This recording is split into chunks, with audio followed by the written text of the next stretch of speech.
And welcome back, my friends, all of you watching in the stream, this historic impeachment trial of Ken Paxton. We're joined now by Fox 4's Stephen Dial, who is in Austin for the end of this historic event, which could happen today or tomorrow. We want to bring Stephen in for his observations, starting, Stephen, with what you heard this morning. Yeah, this morning the defense now is their case to put on to try to convince the senators who are jurors that the prosecution, the impeachment managers, did not prove their case in this. Now, from a lot of observation and us talking offline, there were some holes punched in that bribery article or in the bribery articles. That may be something that the senators may not side with the impeachment managers on, but there's a host of other articles to consider. And remember, it only takes one article for Ken Paxton to be removed from office. And then there's that vote to see if he will be barred from ever running for office again.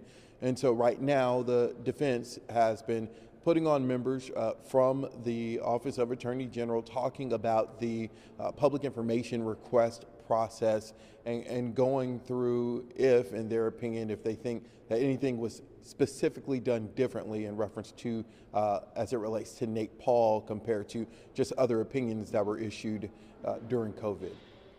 So we did hear from Justin Gordon in that testimony about the public information request of Nate Paul. He talked about how there were procedural violations and irregularities in both the FBI and the Department of Public Safety's initial response to the requester, that being Nate Paul and his attorney, which made it difficult for, he said, the requester to, get the information that he wanted, to specify Right. how he needed to get the information. And he was asked about being brought into General Paxton's office under cross-examination. He was asked about being summoned to the AG's office to talk about this request, and had the Attorney General ever been involved in a single other public information request, to which he responded no, but did not call it unusual, said the request itself and the response from the governmental agencies were unique. Right, and what the prosecution and defense have been exchanging jabs on is, on the defense side, they say he's the Attorney General, he has the right to do whatever he wants in reference to the scope of his office. If he wants to request a document, whether it's rare or not, in their opinion, he has the right to do that. And what the prosecution is trying to link is all of these tied back to Nate Paul. It's not that AG Paxton was trying to get documents on multiple topics. They are trying to connect the web, that everything, all roads lead back to Nate Paul. And so that has been the back and forth. We've seen some, of course, some lawyer posturing from time to time over the days of this trial, this being day 8. And so right now, all the pressure is on the defense to try to convince lawmakers that there's no there there. And they are attempting to do that, attempt to do that through the testimony of Austin Klinghorn, the second witness today. Klinghorn is the Associate Deputy General in the Office of Legal Counsel. And through him, Stephen, they were going through each of the articles of impeachment, trying to show they had no merit.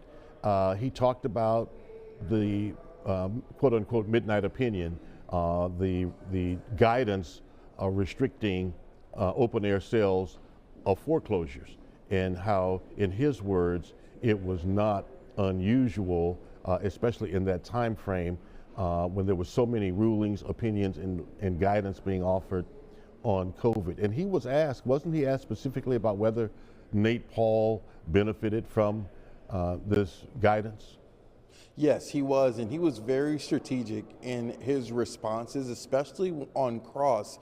When Epley from the prosecution crossed him, things got a bit contentious between her and Chris Hilton, because Epley actually was having the conversations requesting documents from him directly. And so a lot of personal kind of went into that, of her saying, were you going back and telling the Paxton lawyers what we were talking about? And there was a lot of back and forth Dan Patrick, the judge in this, sided with the prosecution a majority of the times that there were objections from the Paxton team, overruling Hilton multiple times. So that was a point of contention. I think she tried to rock the witness. I don't know if it really stuck, but that was, in my opinion, just the highlight of the morning, because the morning, while information has been shared, it's been pretty dry. Yes, but critical information, again, lacking some of the emotion, if you will, of some of the senior officials who testified, the whistleblowers who testified. Is certainly a different tone and tenor than we heard from the whistleblowers. But let's talk about Klinghorn a little more, and the August, and you remember this, Stephen, August of 2021, when the Attorney General's office released its internal report clearing General Paxton of bribery accusations or any kind of misuse of his office or misuse of power. Some 300 pages plus in that report. And he talked about that. And then Aaron Epley questioned him in cross-exam about that as well. In fact, let's start with Chris Hilton, the respondent's attorney. He asked him, he said, was this report a sham? Right, and and they did the original line of questioning as to how conservative are you, all that jazz. And then when he finally started getting to that outside report, he was saying, would you have signed off on anything that you thought may have been improper? And of course he said no.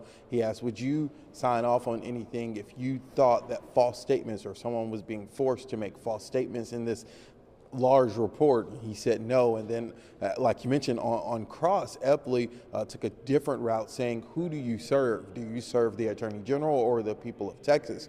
And her pressing him on if when he signs something, is that his legal opinion or his personal feelings? And he said for the most part he's doing it in reference to just his job. And so there was a lot of back and forth specifically on that report, because the prosecution is saying this report was full of lies. In their words, they're saying that these things were not accurate, and of course the Paxton team saying there was nothing wrong with it. Okay, so let's go in. The Paxton team, they have several hours left to bring witnesses if they choose to do so. The first witness they had planned to call was Dr. Michael Gerhardt, this law school professor from University of North Carolina, considered an impeachment expert. We didn't hear from him, but based on what you know and the people you've been talking to, what likely would have been his line of questioning? Well, his line of questioning would have been going article by article, and that's why you saw Hilton do it with the last witness that was on the stand, because he couldn't do it with their expert, of going article by article and trying to punch holes, give some doubt to the senators as to every one of these articles does not have the legal standing or the evidence to prove that that article is indeed something that they need to convict Ken Paxton on. So they were going article by article. That's what they probably hoped to do with that professor from the University of North Carolina. Dan Patrick saying, behind the scenes, he overruled and said that that expert witness could not testify. And so Hilton made it clear, because we did not know why he was not the first on the stand, even though they called him yesterday. And Hilton himself saying, let me start by letting the senators know that I was overruled and we can't use our expert witness. But I'm pretty sure they would have just tried to punch holes in each article, seeing as that individual is a quote unquote impeachment expert. And Paxton, I'm sorry, Dan Patrick came behind Chris Hilton and cleared that up, said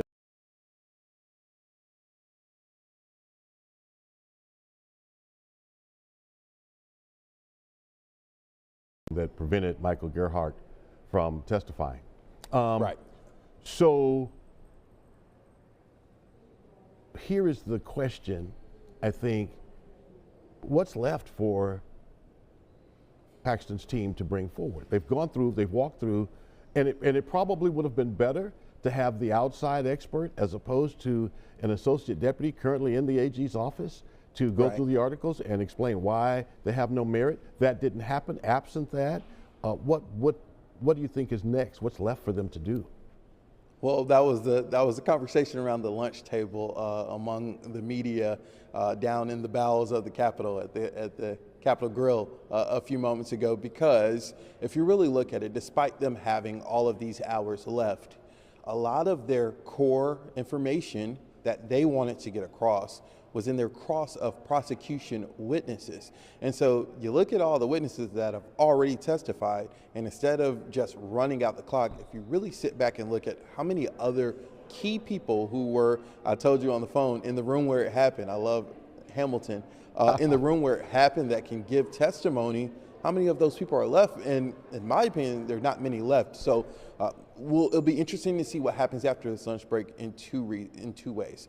One, are they just going to run out the clock to try to run out the clock to possibly have senators deliberate over the weekend intentionally? Or are they going to say, hey, we think we proved our case, maybe call one more person up and then tell Judge Patrick that they're ready for close? I think regardless of how many more people they're going to call up today, I think senators who have been a little antsy in their chairs from sitting inside, viewing them in person, I think they may say today is a day that they want to power through and go as long as they need to go, so that Friday may not be a long day in terms of testimony. It may just be a day of closing arguments and rebuttal. And then they'll start deliberating.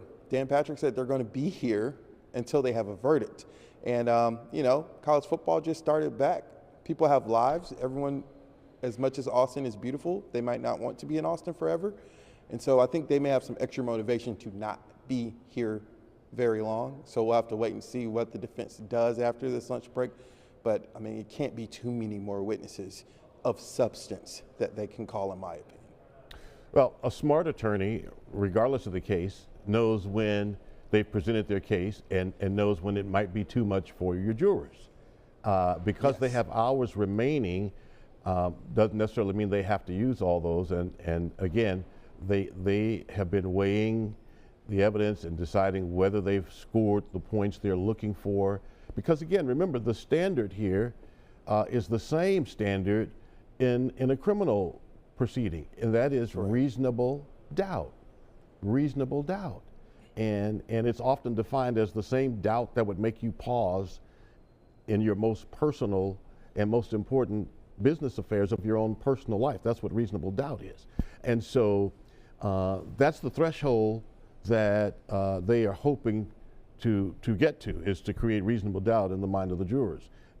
And because it's a political trial and not necessarily one that follows all the rules of criminal or civil, you have to weigh in kind of the political scales in terms of what's going to happen in deliberation. Right. This is, yes, they are following, legal proceedings, but at the very end of the day, and Dan Patrick said this to our Greg Grugan in Houston, this is a political trial. Everyone's been using that line because it is. At the end of the day, regardless of what a senator may have posted to their constituents and said about they're going to go into this with an open mind, as much as I would love to believe that, some people are up for re-election. Some people are, maybe lobbying for chair of certain committee positions, maybe running for a higher office. And so you have to put all of that in context as to, at the end of the day, these are still elected officials. They still have people to answer to. They still want favors done. They want bills passed that may take some favors done. So not saying there's any collusion in between the lieutenant governor and the senators. What I'm saying is these senators are politicians. They have people to answer to. Some of them are up for re-election. Let's just say some of their minds are already made up, especially possibly on the Democrat side.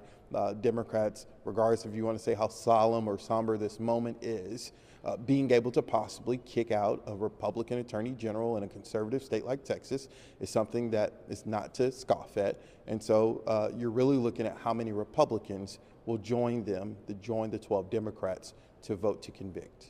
Okay, let's talk about what Lieutenant Governor Dan Patrick said would happen sometime this afternoon. He said this yesterday. That's the motion that's been filed by the House and prosecuting attorneys that they would change the rules, augment the rules, and if Mr. Paxton is convicted, then he would automatically be prevented from running for and holding public office again. At the start of the trial, it would have required a separate vote after the vote on guilt or innocence on the impeachment, and should he be removed from office? So, right.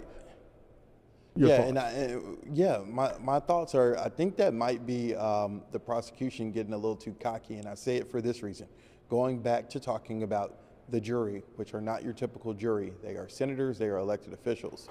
Some of them may be seeking political cover if they do vote to convict, in a way of saying, yes, I did vote to kick him out of office, but I'm not going to bar him from running again, which allows them cover, because in a lot of people's minds, regardless of what happens this week or next week, whenever that happens, Ken Paxton likely could win re-election. And so for some who are on the fence and maybe scared of being voted out by their own constituents by voting to convict, let's say they vote to convict, they have that cover of saying, hey, but he can run again, knowing that he might likely win again. Combining it and having that vote, I don't know if that may backfire on the House managers, and I don't think, regardless if that vote actually happens today, I don't think it'll pass because of the reasons that I just laid out. Yeah, and don't forget this part. When the House sent that motion to the presiding judge, Dan Patrick, that was around 11:34 yesterday morning. That was before we learned that Laura Olson was not going to testify, and before, perhaps in frustration in that moment or whatever, Rusty Harden accidentally and prematurely rested. Yeah, that was something in itself, and I've had the opportunity to see Rusty after multiple days of this. You know, Rusty, I use the word OG, not calling him a gangster, but OG, old guard, original gangster, whatever you want to use. He's a big name lawyer in this state, and he's nationally known in some circles. For him to do that was a little, I think it threw a lot of people off, the premature arrest. Yes. I think the prosecution proved what they needed to prove. That doesn't mean that there will be a vote to acquit, but as far as all the witnesses that they had come up, I don't think they had anything left in the tank. And so regardless if it was premature or not, they were done. And so really it's to see how many witnesses the defense will bring on today. Would it have mattered if Laura Olson had taken the witness stand and then invoked the Fifth Amendment? Would that have made any difference? I mean, it's no secret. It's not an alleged affair, as some people continue to call it. It was an affair. We've heard live testimony to Mr. Paxton calling his staff and his campaign staff together, confessing, being contrite, moving on, and then we learned it was rekindled again through people. So it was an affair. Would it have mattered had she taken the stand for the Senate judges to see her, for Senator Angela Paxton to sit through that, and even if she only invoked the Fifth Amendment?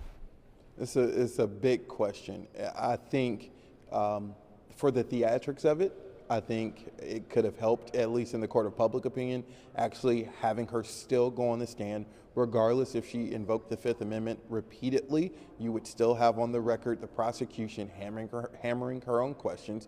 Also the theatrics of making it awkward, of the wife of the person who he had an affair with sitting, the wife of the Attorney General and the mistress in the same room. For the court of public opinion, I think it would have mattered. In the minds of the jurors, I don't think it would have mattered if she testified or not, just for the reasons of if she was going to plead the Fifth, I don't think anything she would have said would have swayed their minds. Now, what some of us have been talking about is wondering why she would have pleaded the Fifth. Is she possibly or going to be contacted on any federal investigation? Is she linked to anything else? Keep in mind, she did work for a state senator, so no one knows what else, just in general, she may be tied to. And so the question now, outside of this trial, is what reason would she be pleading the Fifth if this trial is not a criminal trial? And of course, over the years, we haven't found published reports where she has said anything at all about the relationship with Ken Paxton. I can tell you, and we had an image of her up on the screen, I believe it was 2018 with Dan Patrick. just a few moments ago. I can tell you that Angela Paxton flashed a big smile in the chamber courtroom yesterday after Dan Patrick announced that she was present but exempt from testifying, or present but unable to testify, and that we would not be hearing from her. I can imagine a certain sense of relief from just the human side. Move everything else aside, just the human side of that.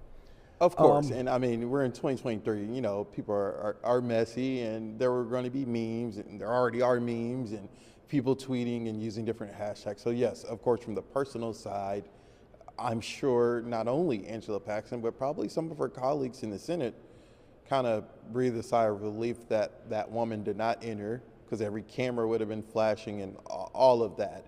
And so from the personal side, I mean, these people work with Senator Paxton, and, you know, some of them, if not a lot of them, are her friends. And so, you know, they might not have wanted to see their colleague go through that moment again. So kind of got the elephant out of the room. But now you go back to, okay, what else can the defense put on in these remaining hours? Yeah, it seems like outside of the quote unquote Perry Mason star witness walking in at this moment, and that would have been yesterday, so to speak, that the case is, it seems to us, and of course neither one of us are lawyers, but we have done this for many years. We've done this for many years, although we haven't had many opportunities to look into this crucible, this political impeachment cycle here in Texas. We've had no opportunity till now, but it seems that through the prosecution witnesses and then through the witnesses that they have brought, I mean, they've walked through these articles, and you do kind of wonder, okay, what's left? Right, like you don't want, I mean, and this is and Shaun, I can't even probably count how many court cases you've covered. What you don't want to do, especially as the defense, is, you know, make your jury tired and bored. And keep in mind, while these are lawmakers and they're used to sitting through hours of what some others may find boring, long discussions, I mean, these are people too, and some of them are older. I've been watching some of them rocking in their chair and trying to focus, and I guarantee you a lot of them notes aren't notes about the trial. They're just trying to stay awake and alert. And so it gets to a point where you are asking, okay, how much longer? How much more do we need to put on a case? Because if, and I know it's a defense strategy, but if what Tony Buzbee did yesterday, calling for a direct verdict, saying they didn't prove their case, if that was the case, which that is a common practice, I want the viewers to know that that's a common practice. But if you got to that point and believe that, then how much of a case do you need to put on if you believe that the prosecution, if you already ripped the prosecution apart and putting holes in their arguments? Yeah, and oh, by the way, now it's 1:39, and they have not resumed court.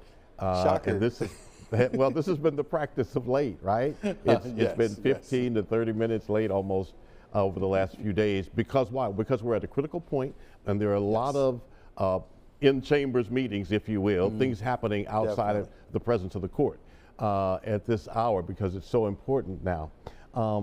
But you were talking about the directed verdict that Tony Buzbee called for. It's an idea. Let me put this in the atmosphere. Okay. Let me put this in the atmosphere. They've rested. Look, they haven't proved their case, and we want you to decide right now. He's really telling the jurors, hey, they haven't proved their case. You know, we don't need to put any witnesses on. They have not made their point. And just interesting. I mean, it happens in criminal cases all the time. You're right. Correct. It's put there, and you're trying to plant seeds in the minds of the jurors, because you need 21. We need 2/3. Yes, and that's really, I mean, and the number is really not even, you're not looking at the 21, what you're looking at the 8 or 9. How close can we make it? And this goes back to day one with those pretrial motions. And some may argue that was them just saying, let's hear the case, which is correct on the books. But that also possibly showed the hand of some Republicans on how they may vote tomorrow, Saturday, whenever that time comes. And so right now, I think the focus is on what's that magic number, And can they hit that number? Are some of those senators that voted to hear the articles, are their minds convinced that even just one of those articles they can convict on? And I mentioned at the beginning of our conversation that those bribery articles are looking less and less likely to possibly get a conviction on. But what about the other things? What about the conspiracy? What about the Midi Foundation? What about the interference? It's a host of things. If this was just maybe a 3-article impeachment, then you might say, oh, a lot of holes have been punched. But because these are on so many different things and they're all tied to Nate Paul, and certain things the defense just can't deny, even if they say they're denying it. Some facts are facts in some areas involving this case. And so because there are so many articles, I think there's a greater chance of there at least being one conviction on 1 or 2 articles.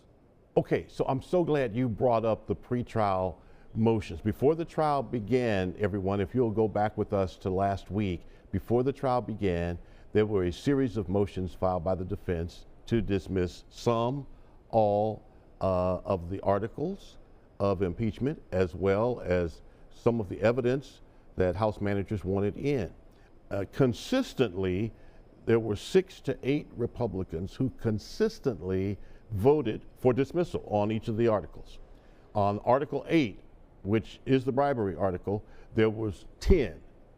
That was the only one, I think, that rose to the level of 10 voting to dismiss. So if you consider this core of 6 to 8, I think you're right. I mean, now we're talking maybe we don't need 9 to, correct. You may not get to 9. I don't know. Mm-hmm. If you have 6 to 8 who are locked in and steadfast, has the defense been able to move anyone else? Or has the prosecution been able to move? That's the question. That's a big question. And we had North Texas representation in both of those buckets. In both of those groups, you had Kelly Hancock, who sided against the Paxton team in the pretrial motions. And then you had a Tan Parker from, I believe, Flower Mound, who was for the Paxton side in these pretrial motions. And so I think I was telling you yesterday, there's so much North Texas involvement in this case. I mean, of course, Ken Paxton home is in McKinney. He's a former Collin County state senator. His wife took his seat. She's a Collin County senator. You have members of the impeachment manager team, Jeff Leach, Morgan Meyer, Charlie Guerin, who's on the original investigative committee from Fort Worth. A lot of these individuals who testified got their law degree or undergrad from SMU or other schools. There's so much North Texas in this trial, and it's just every day hearing more and more connections. It's just really interesting to me.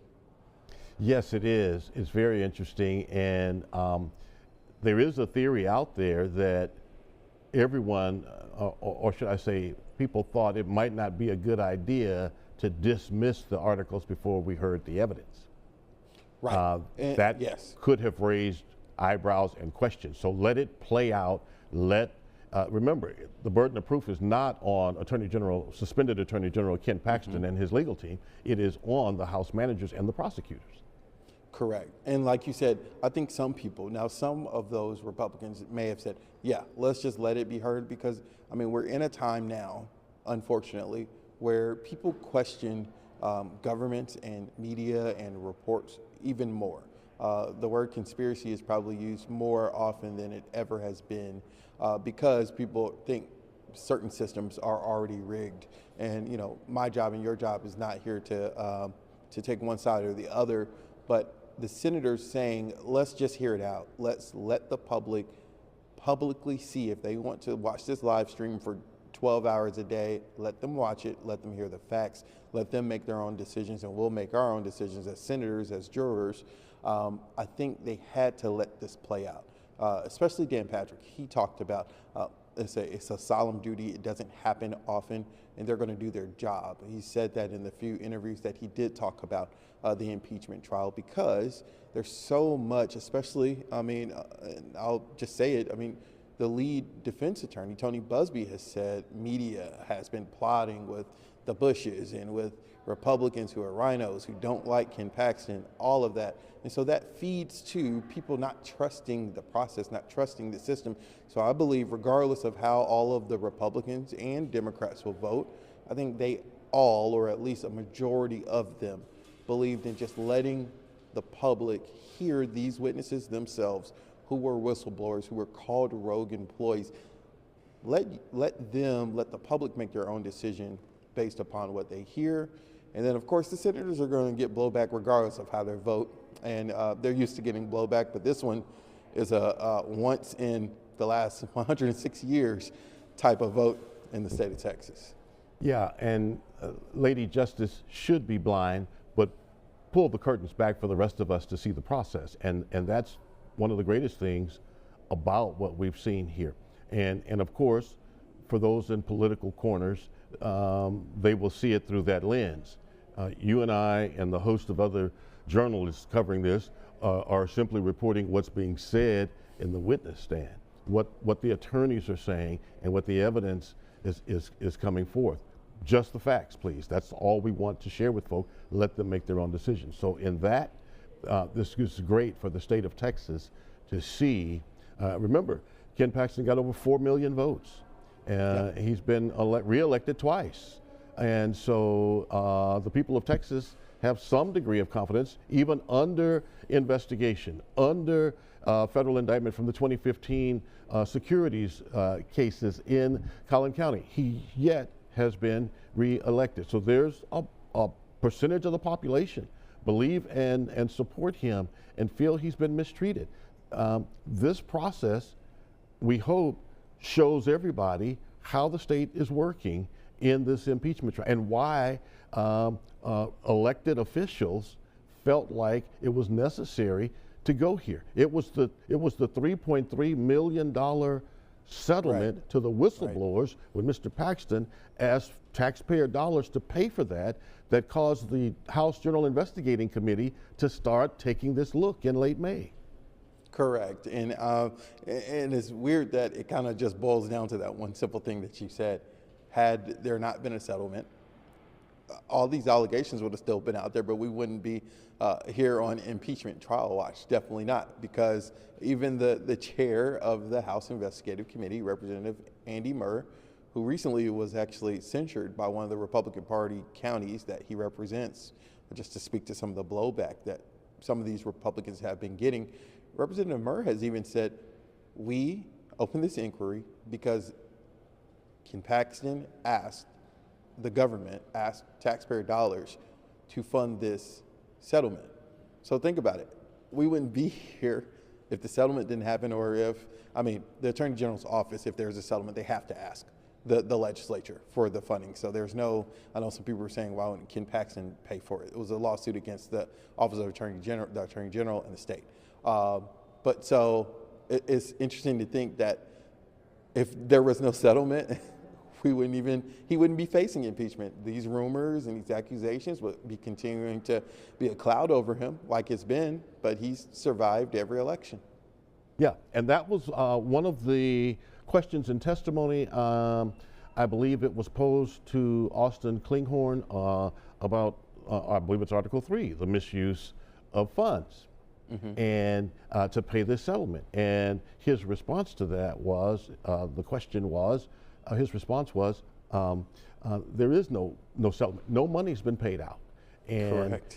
Well, who decides? Well, elected officials, the House would decide if people get paid. Can Ken Paxton pressure and force that to happen? And his reply was, the Attorney General can only ask. So yes, he did ask, and he asked, that ask got brought us here. An investigation. Yes. Yeah, yes, that ask brought us here. Article 8, thank you. Disregard of official duty, the settlement agreement. Article 8 is that one specifically. So that's why we're here, and it's been a 2-week ride. Very interesting, spirited, emotional at times. At times, I think we saw. The spectrum of emotions from witnesses. Yesterday, the witness yesterday afternoon, Mr. Blickman, Mr. Brickman was, you could see he was hurt by how he had been characterized and what had happened to him. Definitely.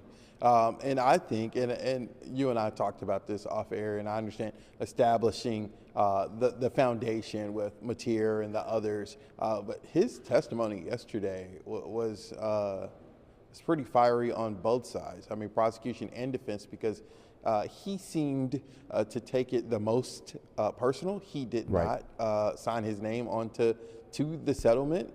He said he wanted an apology and two other things done from Attorney General Ken-Paxton. But yeah, he was pretty fired up. And as far as snippy or directed responses to prosecution and defense. Yeah, and I think you have to understand the $3.3 million settlement. We have a question in the chat, Stephen Dial, and I'm visiting with Stephen Dial, who's at the Capitol waiting on the afternoon session to start and expecting this to end today or tomorrow. But the question in the chat is the $3.3 million settlement. Let's explain. There were 8 whistleblowers who went to the FBI end of September, 1st of October 2020, that time frame. Right. Of the 8, 4 moved on.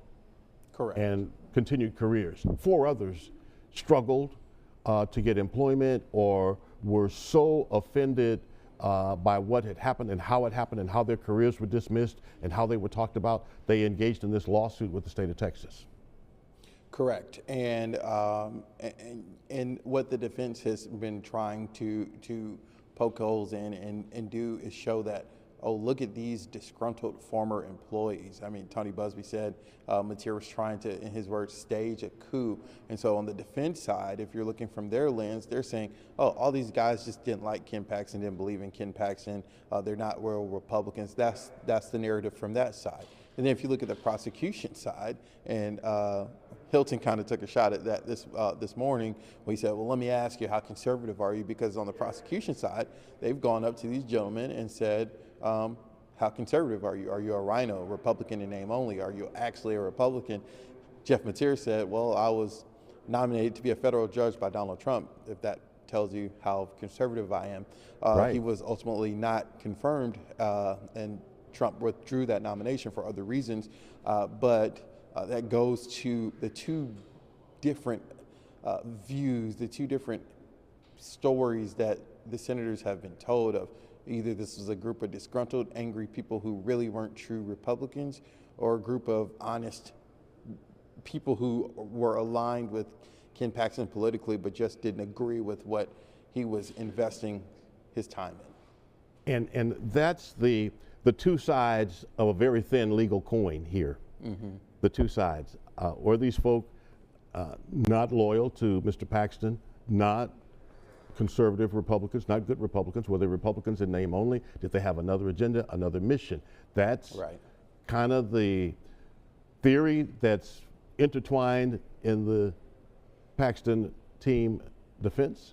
And the prosecutors are saying, no, what he did was wrong, immoral, unethical.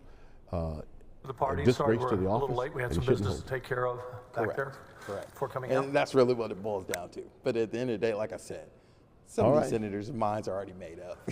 So we'll have to see. Stephen Dow, great conversation with you. The Lieutenant Governor's back in. They're about to start. Enjoyed it. We'll be looking for you and live reports from Austin, my friend. Thanks so much, man. All right. And we hope that you enjoyed our conversation as well, getting insight from Fox 4 Stephen Dial, who's at the Capitol as we are about to begin the afternoon session now.